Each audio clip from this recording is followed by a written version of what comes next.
right, everybody, welcome back to the Black Dog Confessional. We've been gone for 2 years. Yeah, been a minute, but we're back now. Yeah. And I'm here with Redbird, the old Chris Cardinal. Hello. We're hanging out at the Space Coast Podcast studio. It's definitely an upgrade compared to what we had before. Yes, yeah, definitely. We have headphones now.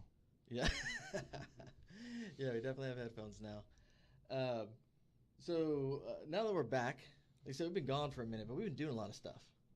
Yeah, man, life. We're raising children and living in existence. But and actually that's kind of one of the reasons why we decided to go back to doing this was, there's a lot of things that we get to see every day that we want to get involved with the community and we want to talk about. So it was kind of interesting.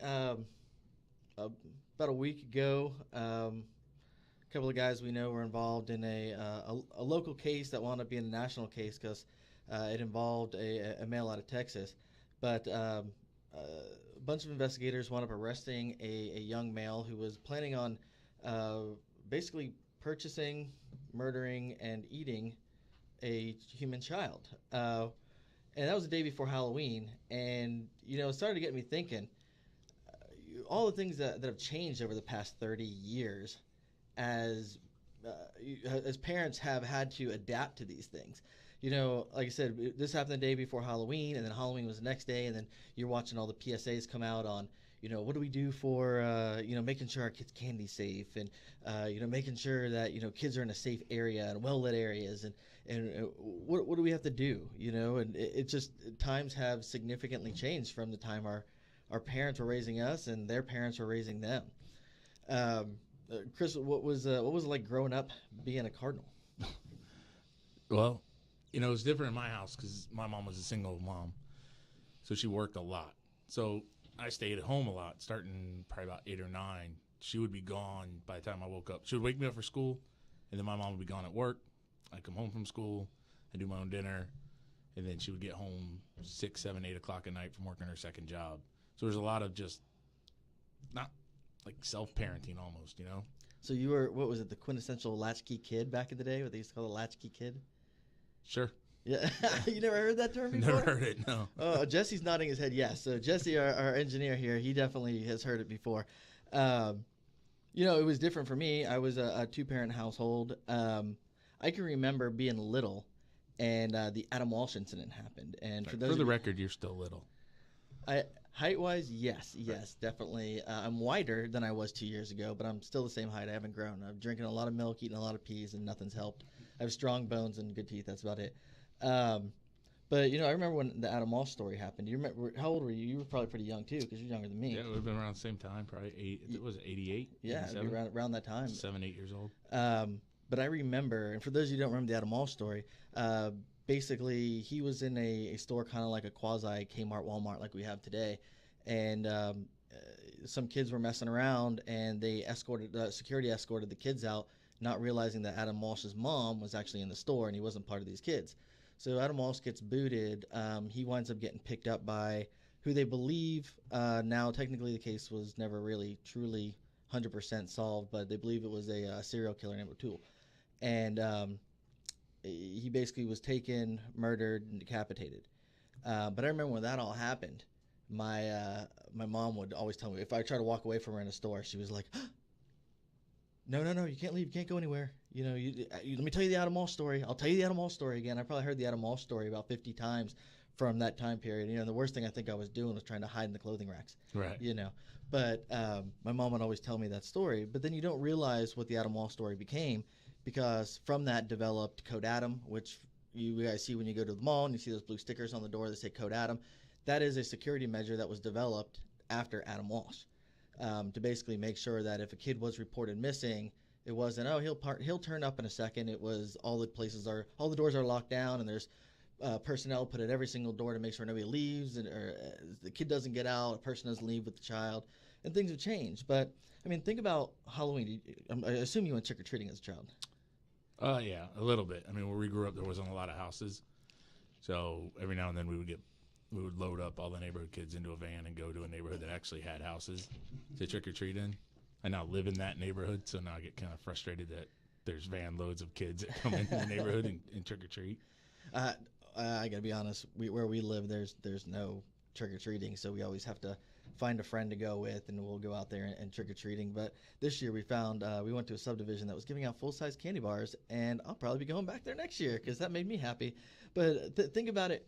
Do you remember? God, it had to be late '70s, early '80s when the candy scare came out. When people were like, they're sticking needles in candy, they're doing this and they're doing that, and I just watched the thing on how that was like a big wives' tale, and like it really was more a superstition thing that started.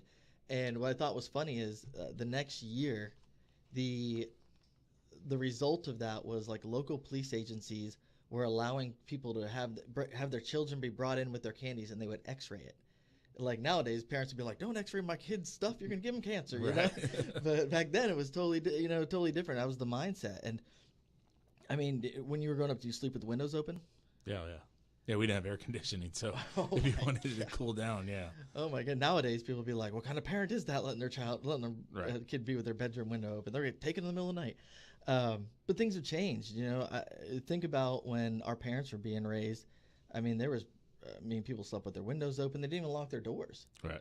But times changed, and now we're to a point of not just concerned about the old school stuff, the wandering off in a store, could the kid get kidnapped at the park, where the sex offenders live, all those things. But now we're focused on a digital age. I think a lot of us, especially those of us who deal with law enforcement, I think we've seen that quite a bit. The idea of what can happen to a kid on their Xbox, what can happen to a kid on their PlayStation 4. These things have all changed with time. Well, we had to have that. So we have an 8-year-old, and we had to have that conversation with her. We played some kid game on the iPhone, Toon Blast or something, match up colors, break up blocks. Well, I have an account, and then my 8-year-old asked if she could have an account. I said, sure, so we signed her up. Well, there's a chat function on there. And one day I look in the little chat thing, and she's writing stuff in the chat. Now, it's innocent stuff, like why is nobody else playing? Where is everybody? But I had to sit down with her and say, hey, look, no. And part of that was my fault because obviously I should have been paying more attention, and you don't pay attention to that. I should have been paying more attention to what she was doing while she was using her device, while she was using her iPad, playing the game. I should have known, or it's a conversation I should have had with her prior to even allowing her to use the game, realizing there's a chat function on there. So we took the game away from her for a little bit, but we had a lot of different conversations about, look, when you're on there and this pops up, you're not to respond to it. You can start telling people things, just little things about you, and you never know who's out there. And they may be able to develop where you're at, who you are, how old you are, where you go to school, different information like that. You may think it's innocent, and it very well might be, but on the bad side, it could be somebody looking to do something wrong. So now we pay much more attention to that. We monitor that when she's on a game, she has to be near us. We watched it. I think on that one we actually disabled the chat feature, so she can't even talk on it. But that was something prior to that we never even thought about. Like, oh, she's just playing a little kids game. But no, we did the same thing. My daughter is 11, and she was playing that Musical.ly thing where they can like lip sync. Have you ever seen that? There's a lot of people doing Musical.ly, and basically you could take a song and then you kind of do your own little spoof. It almost looks like a Boomerang type video. It's so quick, and there's a whole chat feature on there. And she was doing it with a couple of her friends, but then all of a sudden she started getting messages saying, "Oh, hi, I'm 10 years old and I go to whatever school. What school do you go to?" And fortunately Maria is like so on top of them that she was like, Bella came out and was like, no, somebody sent me a message. I believe they're trying to kidnap me. That's Bella's theory at this point. Like, that is one of the downfalls of being in law enforcement. We see so much negative stuff that we're always kind of like extreme with things. We're like, don't walk away from us. Somebody will take you. Like the probability that somebody would actually kidnap the child is probably extremely low, but there's that 1%. There's always a chance. There's always that chance. So then we take it to the next hill, and like, I don't know if you do, but I watch a lot of like documentaries, and I'll watch, like I was watching Kemper on Kemper and Dahmer on Dahmer, and you're watching these interviews, and some of the things that they said that they were doing in order to lure their victim in, or however they were doing it, was pretty freaky. And I mean, just the thought process that went into it, and for a lot of us, that's something that isn't in our mindset. it's not in our mindset to want to go kidnap or kill somebody. It's in our mindset to, protect our children, put food on the table, do things like that. But there are people that their mindset is specifically this. This is their obsession. This is their hobby. And that's crazy. To us, that's, we see it more so than we probably want to. But there are people that go out there and they get on these programs and they're trying to hunt down whoever the person is, whether they're actually going to act on it or if this is part of a building up process, because we see that tons of time where they may not act on something for years and then eventually it becomes an act, because it's building up. You're building up that courage. But, it's crazy when you start looking at how the times have changed. Now, I mean, if Bella wants to go do something, I'm like, all right, well, which way are we going? Where are we going? How do we need to get there? Well, can I go by myself? Not unless we know like 6 or 7 other people there. We know that you're going to be well taken care of. And I think I know a lot of people in law enforcement are the same way. Has Kinley had sleepovers yet? Yeah. Like, how well did you know the people? Yeah, I have to know them. Like it's crazy. Like, Gabriel's 16, and Maria and I discuss it all the time about, well, his friend wants him to spend the night. Okay.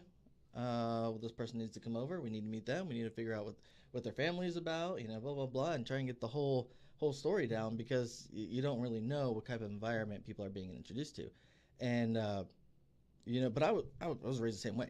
My dad was a police officer. His father was a police officer. My mom was a preschool teacher. So we constantly had that. Well, what's going to happen? What could happen? What have we seen happen? What story can we tell you that's happened?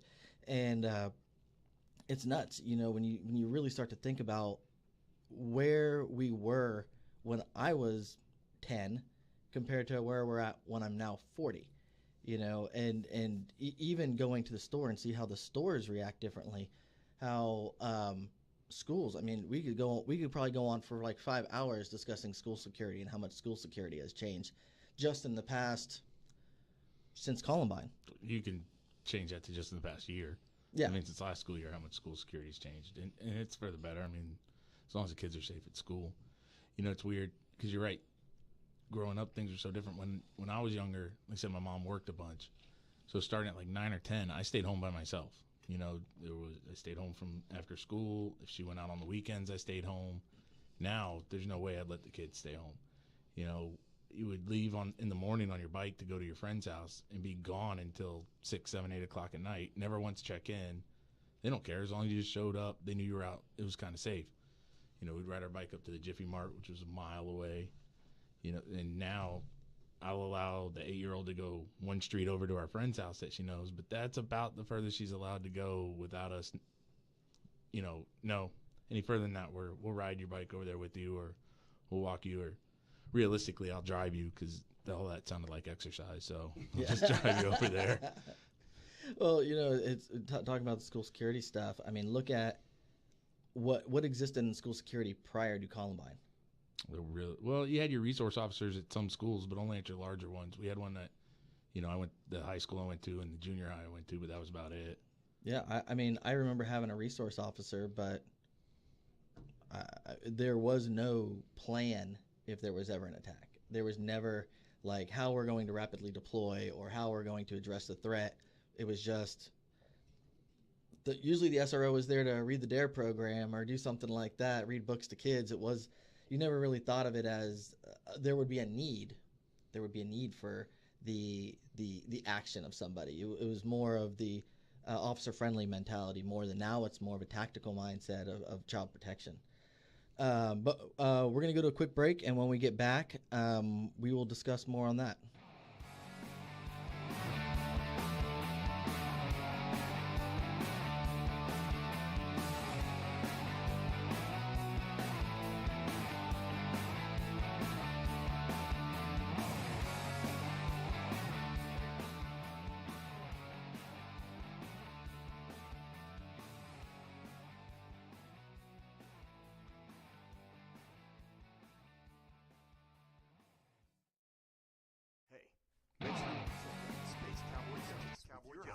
Blake Stewart and Paul Daly.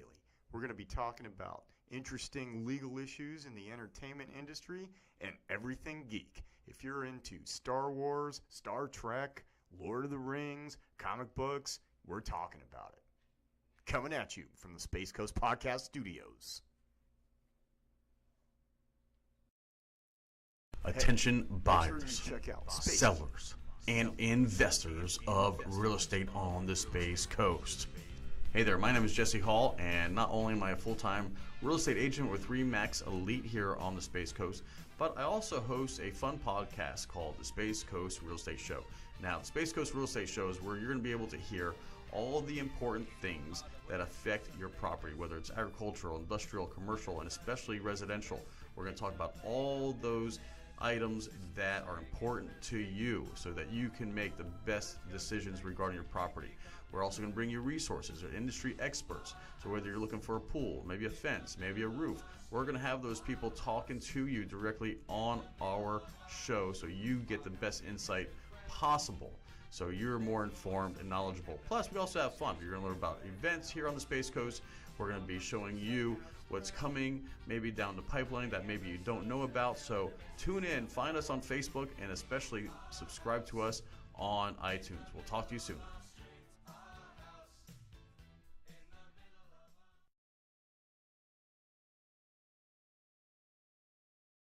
You're listening to the Space Coast Podcast Network. If you'd like to be featured as a guest or sponsor or even host your own show, please email us at spacecoastpodcast@hotmail.com. That is spacecoastpodcast@hotmail.com. Space Coast Podcast. Talk hard.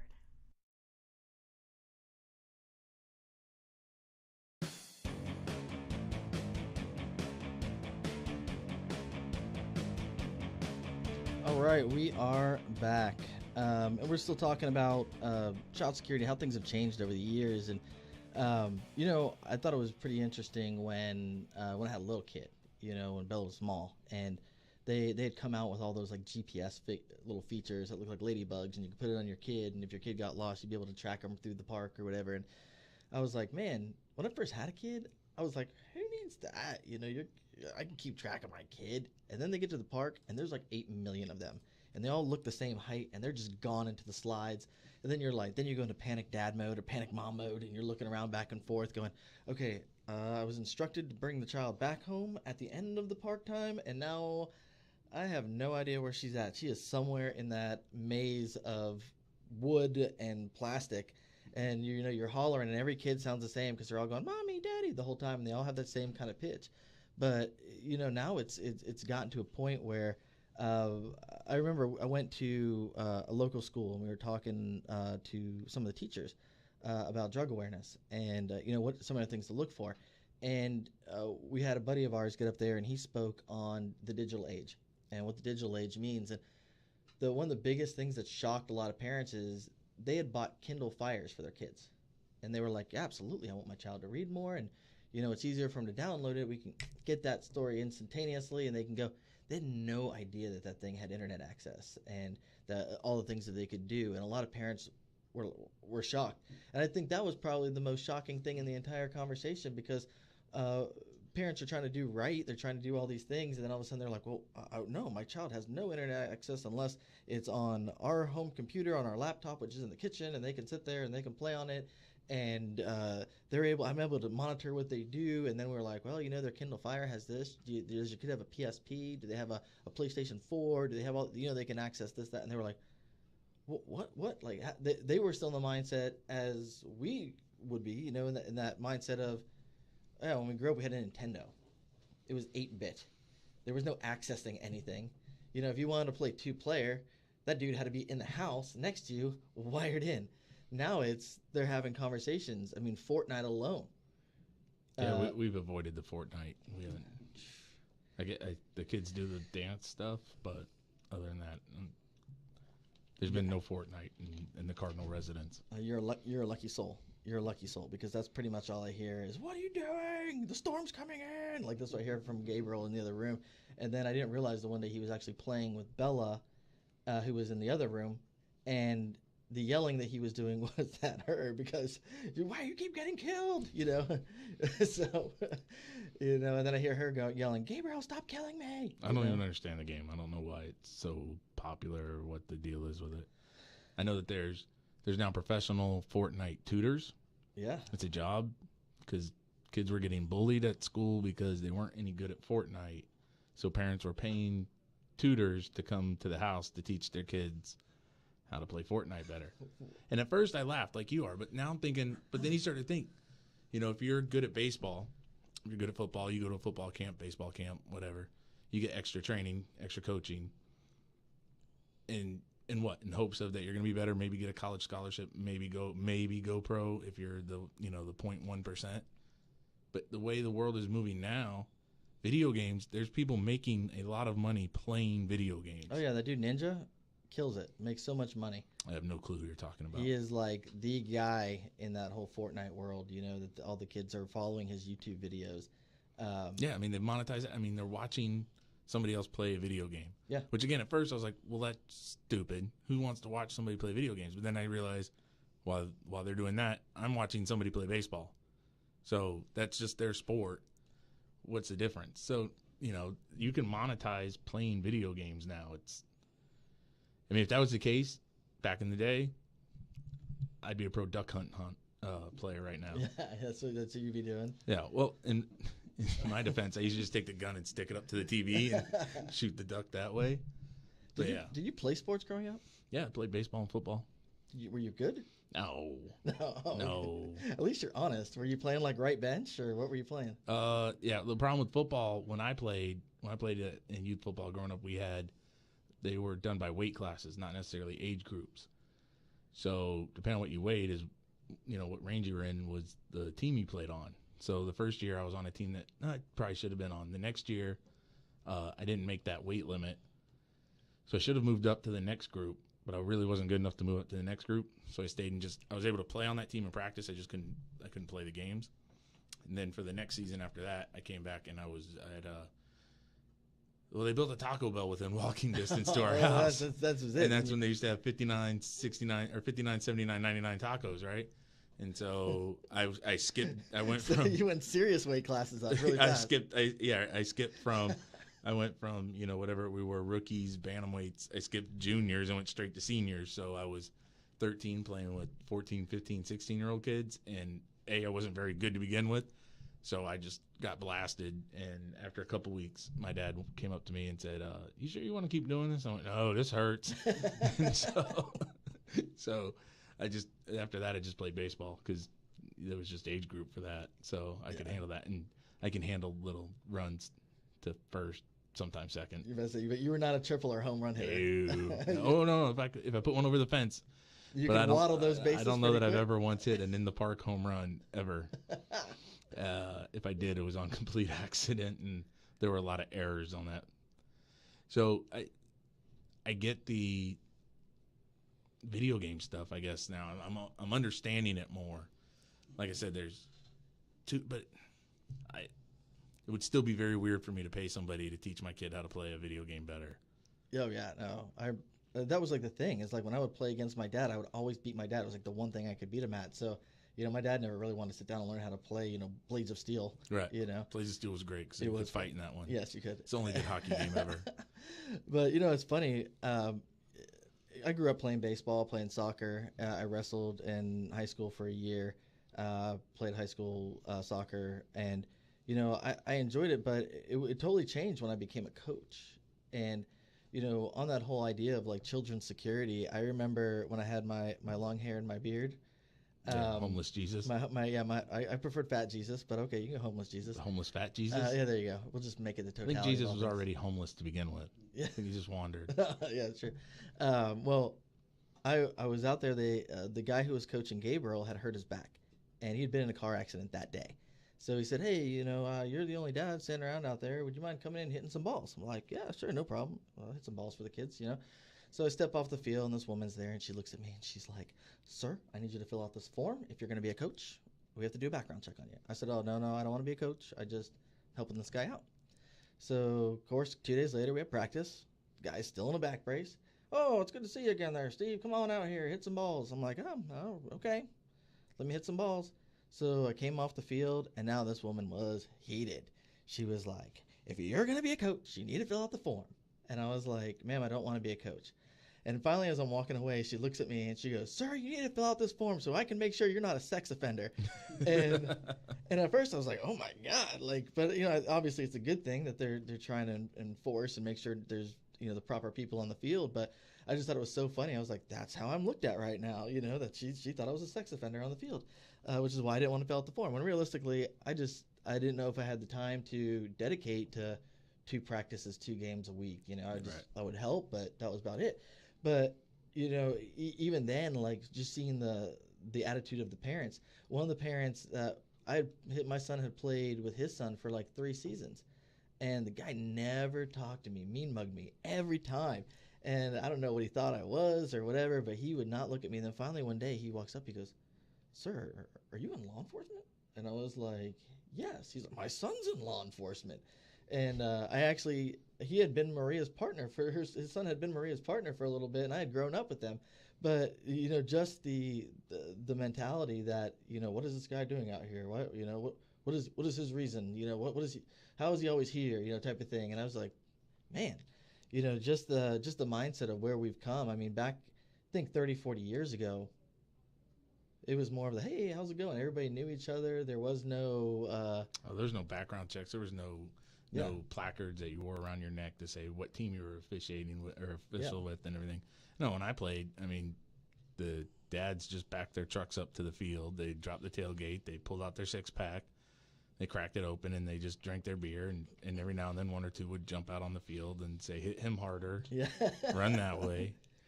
No, I remember they put me in basketball camp one time. You're talking about camps. And I'm sorry, did you say basketball? I said basketball. At 5'0", my dad decided, "Well, you've been playing basketball with your friends. I'll send you to a basketball camp this summer." And I was like, "All right, cool." And I was excited. I was like, maybe I can. This will be another sport I can play. It was like a 5-day camp, and I think after day 4, the guy who was running the camp went to my dad and said, "Here's the deal. Your son should be arrested for all the mugging he does. He should probably find a different sport." And but it's funny that you brought up the whole digital age of coaching. I never thought of that. Like, you're right. I mean, it's crazy that was an answer to a problem, or what they would consider a problem of bullying. But it's a big thing now, video games, social media. But I mean, it's kind of been like that for a while. There was another one when there was just computers that everybody played, EverQuest or something. And some guys I worked with when I used to work at Circuit City, they would make these characters or whatever, build them up to a certain level, and then sell them online to other people. Yeah, wasn't that like World of Warcraft or something like that? You probably do the same thing in that. Yeah. So, I mean, people always figure out a way to monetize anything, but if video games and stuff like that is the wave of the future, which it clearly looks like it's going to be, I don't really have a problem with the kids playing it. No, the issue is we're going to constantly have to be adapting to new threats. I think even in the law enforcement field, I think we have actually moved into a point of more cyber threats and cyber crimes and cyber terrorism than we're probably seeing acts of physical terrorism. I mean, look at people hacking into Facebook or hacking into whatever and putting out people's personal information and selling personal information for money. And it's just times have significantly changed. With technology, obviously, things have gotten easier. I mean, we can pick up our phone now and think about when 15 years ago, what was a phone? It was considered a telephone book. It wasn't considered a computer. Now, like you could play Snake. Yeah, you could play Snake. Maybe that game with what is the one where the like Pong? Is it Pong where the little thing slides back and forth and you can make the ball pop up and break away the bricks? Yeah, Brick Breaker or something. Brick Breaker? Yeah. Okay, whatever. Pong was the Atari game. It was like tennis. Yeah. Oh. And Okay. Doop. Okay, gotcha. That people are like, "What's Atari?" Yeah. Atari was a game system, and it was awesome. I just recently discovered that my dad still has my Nintendo and my Super Nintendo. Do they still work? I have no idea, but we're gonna find out.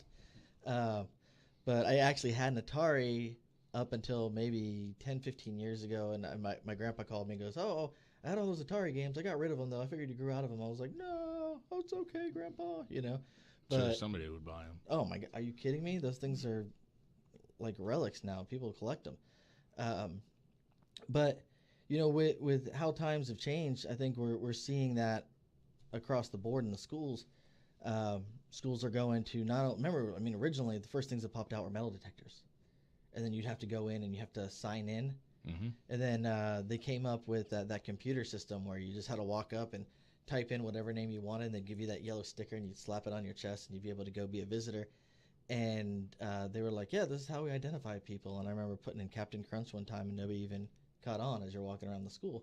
But it's now they've gotten to the point of swiping licenses, and I think the new system they're going to have is will actually check people for sex offender, sex predator status, which is incredible, you know, that we've gotten to that point. But with that comes the threats that go along with it. And when we get back, we'll talk a little bit more about what's going to happen over the next several years.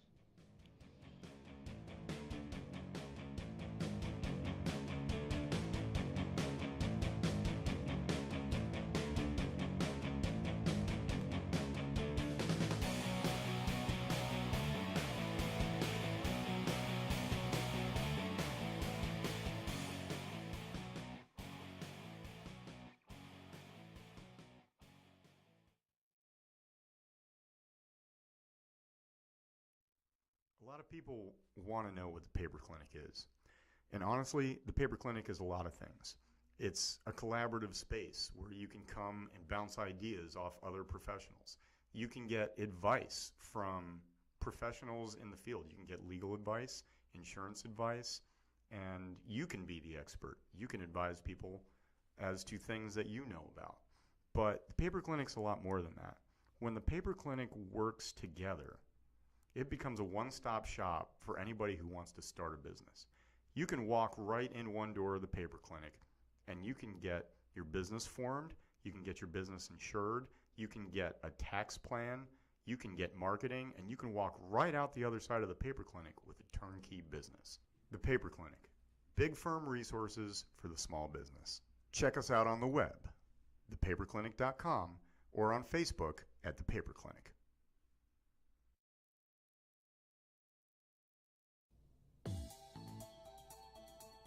Jesse, have you ever wondered what is the best way to interview applicants for your open position so you have the best chance of hiring a keeper? All the time. Well, I talk to managers every day, Jesse, that use their gut instinct to make a hire. Sometimes that works out, but more times than not, it can lead to a bad hire. Replacing a poor hire can be expensive and hurt morale. One of our most popular service offerings at HR Office Savers is teaching employers how to be better interviewers. Improved interviewing techniques lead to better hiring, which leads to better employee retention, which leads to less turnover and more profit. Contact me today to find out how you can learn to be a better interviewer. I can be reached online at www.hrofficesavers.com or by phone 928-308-4506. Again, that's 928-308-4506. 928-308-4506.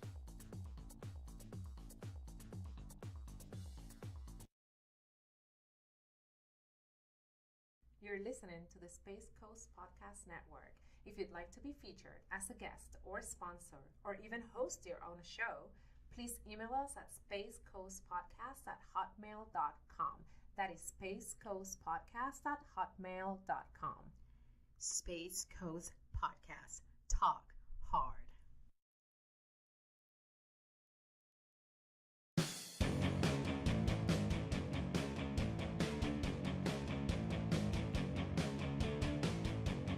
All right, welcome back. We've been talking about child safety and times have changed and all that, but kind of want to transition a little bit.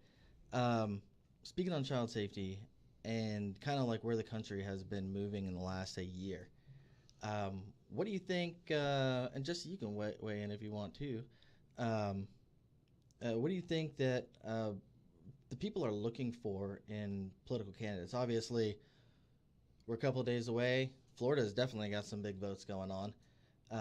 What do you think that the general consensus is that what people are looking for? Well, I think everybody wants a candidate that's going to work to keep the schools safe and keep their kids safe. What everybody's idea on is different from, whatever their views are. So it's hard to say, I don't think anyone's got one clear-cut answer that's going to make everybody happy on what they say to keep schools safe. And now you bring that up. I don't think there's a way that we can make everybody happy. There's no physical way to do that. There's always going to be that guy. Right. Even if you had 100 people in the room and you said, I have $1 million to break up amongst everybody, the guy's going to be like, why can't I just have the whole million? Or why do I have to get, there's going to be some complaint. There's always going to be some kind of negative to it. But what do you think, for example, we had the Marjorie Stone issue. We had all that. A lot of people are talking about what we can do to make our schools safer. We've seen school resource officers being moved into schools. We've seen security specialists being moved into schools. We've seen metal detectors. A lot of schools now are looking a way to budget video systems that are like of quality. There's things that they cost money. And when things cost money, it usually involves some kind of tax or some way to figure out a way to pay it. Is there a way that you could basically fund these without a half-cent tax or a tax hike or something along those lines? How would we be looking for funding for something like that? I don't know if there's a way not to do it without adding that stuff up, because all that what you talked about is expensive and it's extra. Obviously I've never looked at the state budget to see what we waste money on. I'm pretty confident that somewhere in there's a waste that they could take money away from that to move it towards schools. That's the one thing that I think the majority of people will get behind, though. If you say, hey, look, we're going to raise this tax for school security, the majority of people are going to be like, okay. Everybody with kids is going to be like, okay. The argument then you have from other people is, look, I don't have kids, never had kids, I don't have kids in school. I'm retired, I've already raised my kids, already paid for Why this. do I need to pay for your kid's safety? I think that's still a silent, amount that says stuff like that, or I guess it wouldn't be silent, but it's a small amount that says stuff like that. But there are people out there who think that way. You see it whenever they try to pass a raise for teachers or anything else. You get the group that says, well, there's no benefit for me, so why should I have to pay for everybody else? No, I'll be the first to say it, and there'll probably be somebody who argues it with me, but I believe our teachers are significantly underpaid for what they do, and I know a lot of teachers have had to slow down a little bit because of they were getting out of work at a specific time, but they really were working 2 or 3 hours extra every day just because they were trying to do more and do this and do that, but they weren't getting compensated for that, and it got to the point where people were, hey, if I'm giving, I should be getting, and there wasn't there, and with the price of things, and the other part too is, and it's a shady game, but we've seen it a lot, is a county facility needs a camera system. Well, what are you guys gonna throw your bid in when we throw our bid in? And they're triple bidding them or doing something like that to where somebody can make probably more money than they would if they were going to go to a private business or to somebody who maybe price comparison shop a little bit more. But we've seen that several times. Yeah, you're always going to see that with governmental stuff. People are always going to see, oh, it's the government. They got more money. They got deeper pockets, so we can charge them more than we would charge Joe Smith, the average citizen. Yeah, and with some of these security systems they've been talking about doing, we're talking about HD quality. We're talking about a person who's going to have to be paid to monitor them, because this isn't going to be something that they want as, oh, well, something happened, let's go back and check the video. They want it to be monitored full time so that they can deter a threat or address a threat immediately, rather than, oh, they got 5 buildings in before we were able to even deal with it. Right. But those systems are not cheap. We've historically seen video systems that have remember the old was it CCV? Remember the ones that used to go get all the time? You have to go collect them whenever there was a The CCTV ones yeah, from CCTV. Walmart. Oh and my stuff. God, they were terrible. And you tell it was a person, but you wouldn't be able to tell, race, sex. You can be height. You can tell anything from it. You're like, it's a guy. I think it's a guy. It was so grainy and so bad. And now we've gotten to the point where they can zoom in on the Guy Harvey logo on his shirt, and you're just super impressed with the tattoo on their forearm, to be able to check it. And that's the kind of system that they're going to be wanting to put into schools, as well as, some of the stuff we've already started to see where schools are creating either a fencing around it that's more than just a chain link fence. They're trying to basically create an atmosphere to where the exterior rooms of the school are almost considered more of interior rooms now because they put such fencing up to it that, like O'Galley High School is a good example where they put all fence right almost against the classes now, to try and deter things and limit access into the schools. Other schools are making it to where you have zero access unless you go through the front office. That's how the majority of them are now.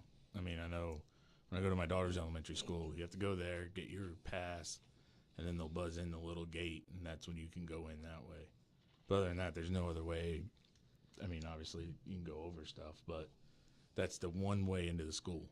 The unfortunate thing is school security has been a hot button topic, but people take advantage of that. And, we've seen political candidates that, are definitely using an incident to either further an agenda or, pander to a specific group one way or the other. And, that's unfortunate because these are tragic acts. They're incidents like Marjorie Stone is a terrible act. But unfortunately, you look at that, and I believe there was 17 that were killed in Marjorie Stone? I think so. I don't. Around there, that were killed there. And it becomes a huge issue. But, 450 people were killed in Chicago last year in a state where they have extreme gun regulation. And that's not really the topic because they're saying it's related to gangs, related to this, related to that, and unfortunately in the Marjorie Stone case, I mean this is an affluent neighborhood and it's going to get noticed, but this is a problem that has been going on for a long time. I mean, it started with Columbine, that really became a prolific event, but these are all things that and you don't want to say use it as a tool because it's a horrible accident, it's a horrible tragedy where innocent lives were taken and everybody's got a bright future and it was stolen from them. But these acts are what we need to be focusing on to create a deterrence. How do we protect the youth? How do we stabilize the school environment? What is needed there? Are we creating too many outs for people? Are we creating too many excuses? What are we doing that's beneficial and what are we doing that's not beneficial? And where are we wasting money? Where are we not wasting money? And if we can figure out a way that would benefit the overall, whether it's at the state level or national level, I mean, that's something that's going to have to be pushed. The problem is people are okay with pushing at the A school. It's the C school that takes the hits a lot of cases. And how do we do something where it's fair and equitable across the board to be a proper security for all the children, And it's hard because it really depends on the economical area for what the budget's like and for the funding. And being able to figure out a security system for some of these schools is extremely difficult when the funding isn't there. When teachers are, hands are tied, just doing basic educational requirements, it becomes even harder to figure out a way to prevent other issues. But how do, as we're looking at some of these candidates that we're going to be voting on Tuesday, or I'm sure everybody, there's been a lot of people that have been posting on Facebook. I'm sure a lot of people did early voting, but there's a lot of things that are going on in some of that stuff. And I don't know how many people took time to read some of these amendments, but I mean, these are bundled. There's a lot of positives and a lot of negatives in some of this stuff. They're very confusing. Very confusing. You really have to sit down and look at them because the one that threw me off is oil drilling and vaping indoors. So if I was pro offshore oil drilling, but I don't want you to vape indoors, where do you go with your vote?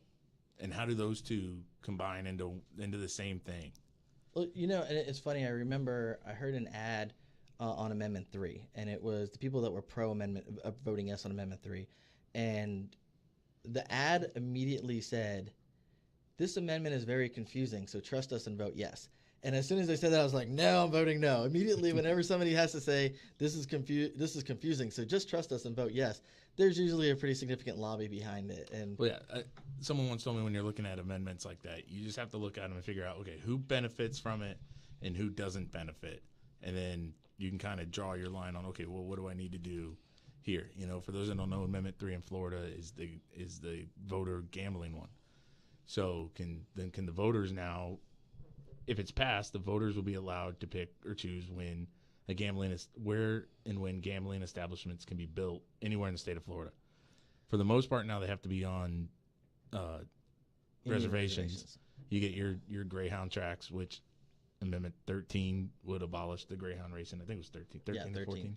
Yeah, but the issue with 3, and my opinion on it was, and there's a lot of knowledge that goes into it too, is you had organizations that were funding millions of dollars into say yes to 3 so that they could control the actual gambling. Right. So they can open them back up. They can open up. That's what I'm saying. You have to look at it and see, okay, who benefits and who doesn't benefit from each amendment.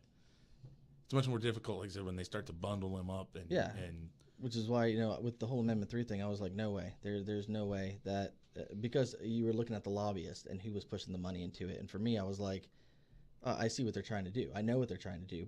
But combining that with all the bundles, it was an extremely interesting read over the last few weeks of going through all this stuff. But we'll get a little bit further into it in a second. We're going to take a quick break.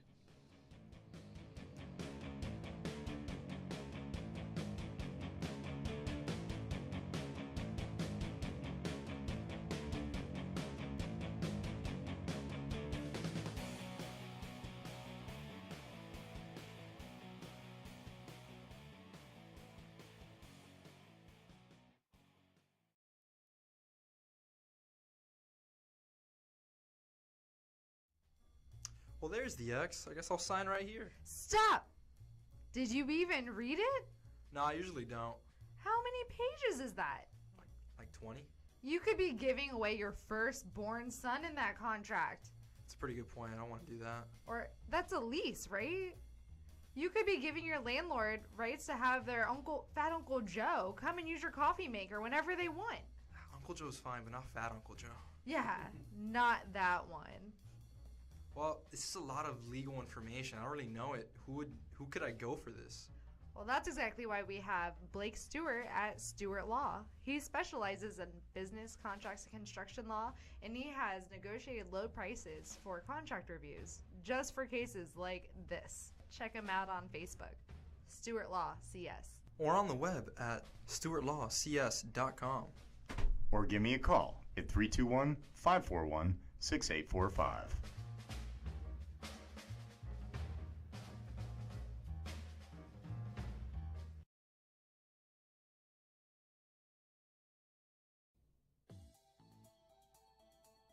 Jesse, have you ever wondered what is the best way to interview applicants for your open position so you have the best chance of hiring a keeper? All the time. Well, I talk to managers every day, Jesse, that use their gut instinct to make a hire. Sometimes that works out, but more times than not, it can lead to a bad hire. Replacing a poor hire can be expensive and hurt morale. One of our most popular service offerings at HR Office Savers is teaching employers how to be better interviewers. Improved interviewing techniques lead to better hiring, which leads to better employee retention, which leads to less turnover and more profit. Contact me today to find out how you can learn to be a better interviewer. I can be reached online at www.hrofficesavers.com or by phone 928-308-4506. Again, that's 928-308-4506. 928-308-4506.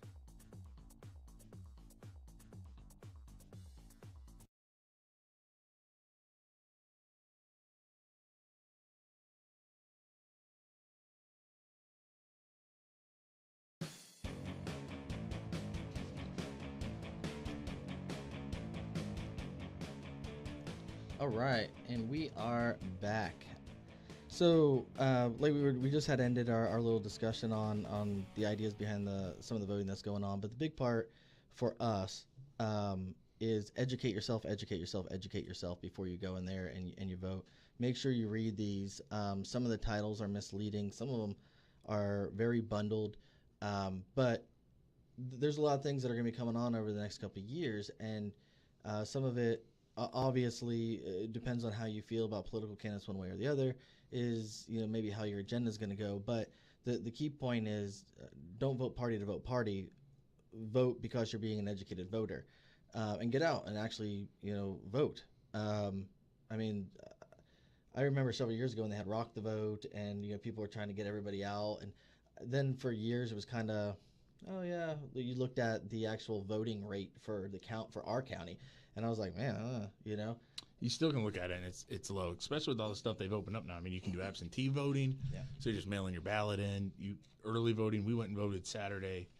I talked to the poll deputy, the guy who holds the door, because we waited for probably 20 minutes.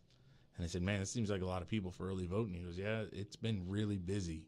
It's almost equated to years ago, you go to Disney, you buy the Fast Pass, and you got right online. Well, now you have to get the Fast Pass to even get on the ride, especially if you're hauling Horror Nights or any of those things. Yeah. Absolutely. So the early voting used to be the Fast Pass, and now it almost seems like it may be faster to show up on Tuesday and just vote because everybody else has already early voted or done the absentee voting. But there's really no excuse. If you're over 18 and you're allowed to vote, there's no reason not to vote. Even if you don't know the candidates, then don't vote on that issue, but you can read the amendments. You can look over them. You can talk to your friends. You can get information on them. Sometimes the amendments and the things that change in there are going to affect you even more than who you're voting on. I think the other problem you have with this cycle and why the voting numbers will be down is it's not a presidential election. People always turn out much higher for the presidential election, and they don't realize how much more impactful local elections are. Oh, absolutely. You've got multiple county commission races going on in our county. You've got, a whole new governor, attorney general, agricultural commissioner, the economic person, I can't remember the title. They're running, all that's brand new. In the city of Palm Bay, you have 2 city commission spots that are up for grabs. You've got all sorts of local stuff that is really going to impact you more than who's in the White House. Oh, absolutely. And I think, and I don't know if we've had this conversation, but it's something that drives me crazy is I can go into a room and ask people who their county commissioner is or who their city council member is, depending on where they live, and they have no clue. Right. But they will argue the point all day about a presidential election, and I'm like, you guys don't realize what is going on right here in your own community. And I was teaching a class one day, and the people were like, some of these people that are sitting in congressional seats and Senate seats, they just think they can do whatever they want. And I'm like, you know why? Because you allowed this. When they were a local city councilman or they were a county commissioner, you didn't even know their name, and you never held them accountable for what their campaign promises were. And they kept using that, and that's the life of the politician. And sometimes it drives me nuts when I hear people say, well, here's my spiel. I'm running for this position, but I'm not a politician. You're absolutely a politician the day you enter into an elected official race. That is what you're doing. You are a politician at that point. And you're going to have to go, and you're going to have these debates, and you're going to have to prove your points. You're going to have to argue your points. And it could be depending on party affiliation or whatever, that things are, the stereotypical Republican issues and the stereotypical Democratic issues that they're going to have going back and forth. But if you want to get involved and you want to see, development and progress in your area, then you have to focus on your local races. Who those city council members are and who those county commissioners are make significant decisions for your area. Mm-hmm. And if you're not willing to go out there and vote in the small races, then you're starting the issue. If you're not willing to take part and get out there and vote, then really what are you doing? Who you vote for in the White House is one thing. That'll affect you internationally and nationally, but it's not. But when you talk about road and bridge issues and you talk about some of the stuff that happens local, you can't blame so and so for the potholes on Babcock Street. You can't blame so and so for the Indian River Lagoon. The issues with the Indian River Lagoon have been going on for 30 years. if not longer. These are things that we should have been addressing a long time ago. We've had several county commissioners, city council people that have come through and been gone. We've had several state representatives. We have all these people that have come and gone that, overlooked the fact that this amazing tourism aspect of our county was falling apart. And I mean, that is a multi-billion-dollar industry that we could lose. Yeah, dude, we only have a few more minutes left of Okay. our podcast, so I don't think you should get into the IRL because I know that's I'll get that's a passionate on couple-hour thing. It sounds like something we could do in the future. that. Yeah. But we do want to touch on what we're going to be doing. We're probably going to be doing a podcast twice a month around the same time. Chris and I are going to be here. We're also going to have a third seat. The third seat's going to rotate. We'll get some of our friends in, like Jason Tucker, who used to do the podcast with us. He's going to pop in from time to time. A friend of mine, Jamal Curry, he's going to come in and do it. We have several other people lined up that are going to come in, and we're going to talk about different topics. But we want to hear from you guys. If there is a topic you want to discuss, if you think there's something going on that you want to address, if you want to hear more about the Indian River Lagoon, or you want to hear things, because we can bring Virginia Barker and we can bring people like that who have done some of the studies on what is going to help this community. But the goal for Chris and I is we like to have fun, but we're also involved in the community because that's something that directly impacts us. It directly impacts our family. And, we're all here for the development. And, I mean, we are Brevard County residents, but we're also Americans. And we really feel strongly about getting the voice out and allowing you to have a voice, but doing it in a constructive way. We're not here to argue. We're not here to fight. What we are here is to have adult conversations and discuss things, because that's how progress is made. If you're not willing to sit down and have an adult conversation, then you're probably not going to be welcomed here. No offense. That's just how I roll.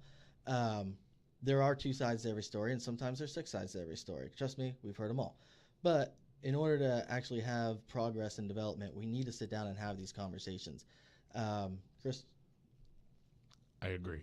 See, that is why Chris is here, because not only does he amuse me, but look at him. Look, he's damn adorable. But, pushing forward, you're going to see us, every other week or so doing things like this. Like I said, if you have a topic you want discussed, if you've heard about something but you're not sure about it, if you want to hear about Chris's love for Sasquatch and why he believes he's still around, we'll discuss that, because that is a very big part of his life. We will get into that. But some of the changes we've had now, as you saw, we have the breaks now, so we will be having sponsors. If anyone's interested, you can reach out to Steve or myself. We'd love to have you on as a sponsor, and we'll bring you on to talk about whatever your company is or whatever it is you want to talk about. This is a major upgrade compared to what we had before. Yeah, we were moving around the studio. Thankfully for Jason Tucker, he helped us out a lot, letting us use the tattoo shop. We moved over here to Space Coast Podcast because we really appreciated what they were doing and how they're trying to bring the podcast community together and develop it for Brevard County and make it a statewide issue and then maybe a national issue as we progress further. But what Jesse, who runs Space Coast Podcast, has been able to bring to the table is really going to benefit the whole entire program. And, we're really happy to be here and be working with him. And Jesse's going to pipe in from time to time. He's sitting here. He's our producer / engineer / whatever you want to call him. But, we're going to be looking at growing this. So please share our stuff on Facebook, share it on Instagram. We are on Instagram. We are on Facebook. Space Coast Podcast is on Instagram. They're on Facebook. Start pushing all that stuff. Help us grow our numbers. And, and like I said, we're all here for the good of the all. And having those discussions is a way to do it. Chris and I have been friends a long time now. I got a ton of respect for him. I hope the feeling's mutual most of the time. But, Most of the time. But, this is how things happen. Arguing, fighting, throwing rocks, or kicking people, or wearing black masks is not how you do it. So with that said, we'll be seeing you guys in a couple weeks. You want to tell them where they can get this at now? Because before we were just on Facebook and YouTube. Yeah, before we were on Facebook, YouTube. Now we're going to be on Alexa, Spotify, iTunes, Google Podcast, all the different avenues. Stitcher. Stitcher, whatever that is. But but like I said, look us up on our website. It's blackdogconfessional.com, and we'll see you guys in 2 weeks.